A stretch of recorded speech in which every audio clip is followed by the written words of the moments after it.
आप देखें मैंने बात किया था करंट की, तो ये मान लीजिए कोई कंडक्टर है, इस तरह से ये सिलेंड्रिकल शेप में है कंडक्टर, ठीक है। इसमें कोई भी हमने अभी पोटेंशियल इलेक्ट्रिक फील्ड हमने नहीं दिया है, ठीक है। तो इलेक्ट्रिक फील्ड अगर हमने नहीं लगाया है तो जो इसमें जो चार्जेज होंगे, जो इलेक्ट्रॉन्स होंगे, वो रेंडम मोशन करेंगे, कभी यहाँ कभी यहाँ कभी यहाँ कभी यहाँ कभी यहाँ कभी यहाँ, इस तरह से वो रेंडम मोशन करेंगे, ठीक है। तो जब ये रेंडम मोशन करते हैं तो इनको हम ब्राउनियन मोशन कहते हैं। और इसको जब हम एक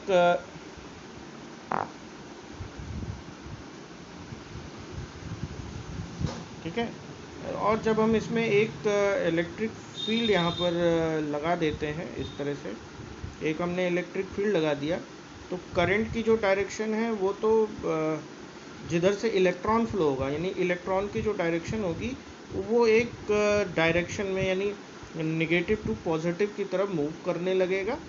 यहाँ से नेगेटिव, ये पॉजिटिव, तो इसको तो हमने ड्रिफ्ट कह दिया। ये क्या है? ड्रिफ्टिंग है, ठीक है। नेगेटिव से पॉजिटिव की तरफ मूव करने लगेगा, और जो इलेक्ट्रॉन है, करंट है, वो पॉजिटिव से नेगेटिव की तरफ फ्लो होने लगेंगे, ठीक है। अब ये जो हमने जो फोर्स लगाया है इलेक्ट्रिक फील्ड, ये क्रॉस सेक्शनल एरिया है, ये इसके परपेंडिकुलर है। आप देखें यहाँ पर ये जो फोर्स लगा हुआ है perpendicular, normal to the surface है। तो जो इलेक्ट्रिक फील्ड लगेगा वो नॉर्मल टू द सरफेस लगेगा, लेकिन जो मोशन होगा वो क्या होगा? ऑन जो चार्ज का मोशन होगा वो ऑन द सरफेस होगा, पैरेलल, मतलब सरफेस पे फ्लो करेंगे जो चार्जेस होंगे, लेकिन जो वाइब्रेशन ऑफ दी पार्टिकल्स हैं वो परपेंडिकुलर होगा। समझ में आ रहा है? यानी जो फ्लो ऑफ चार्ज है वो कैसा होगा? पैरेलल टू द सरफेस, यानी सरफेस के ऊपर, लेकिन जो वाइब्रेशन होगा वो नॉर्मल टू द सरफेस होगा। ये वाइब्रेशन यानी इस तरह से जब चल रहा है, तो ये जो परपेंडिकुलर सरफेस, यानी ये जो सरफेस है इसके ये परपेंडिकुलर में आ जाएगा, इसीलिए ऐसा लिखा जाता है कि थ्रू आउट द सरफेस लिखा जाता है। ये जो प्रोसेस है ये वॉल्यूमेट्रिक प्रोसेस है, ठीक है ना? क्लियर है ना? यानी जो एरिया पर्टिकुलर जो वॉल्यूम में कितने चार्जेस हैं उससे हमको ये पता चलता है कि कितने करंट फ्लो होंगे, ठीक है ना?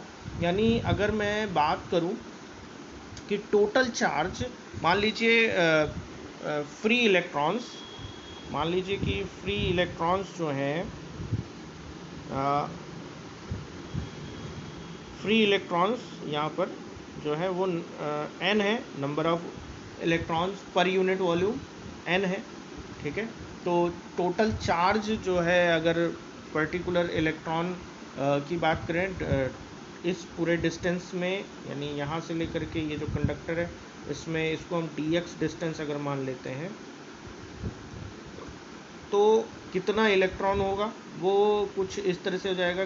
q, यहाँ dq लिख देते हैं हम, dq is equal to n number of electrons in the conductor, और वॉल्यूम, वॉल्यूम मतलब एरिया इनटू डिस्टेंस, क्लियर। और कितने इलेक्ट्रॉन? ई इलेक्ट्रॉन, चार्ज भी तो रहेगा इस पर, ठीक है। और ए क्या है? ये एरिया ऑफ क्रॉस सेक्शन है, और एरिया ऑफ क्रॉस सेक्शन और obviously perpendicular to the surface, यानी उस पर्टिकुलर वॉल्यूम में कितना होगा, ठीक है। तो करंट जो है वो क्या होता है? D Q over d T, यानी इसको हमको डिफ्रेंशिएट करना पड़ेगा, तो जो है हमारा करंट आ जाएगा, ठीक है। तो हम इस तरह से लिख सकते हैं D Q over d T, ये किसके बराबर है? आई के, ठीक है, is equal to,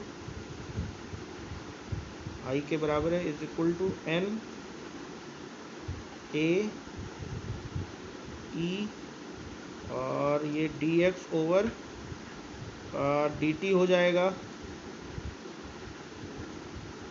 D x over d t हो जाएगा।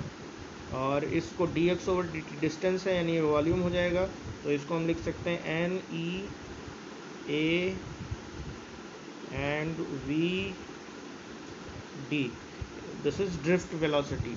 सो I is equal to n e A v d हो जाएगा, क्लियर है? ठीक है। तो ये डेरिवेशन भी आप कर लीजिएगा।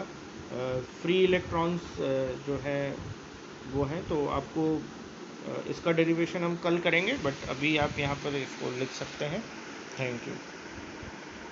आप इसको समझिए और फिर उसके बाद हम बात करेंगे, क्योंकि जो है ये ऐसा दिखता है। ठीक है।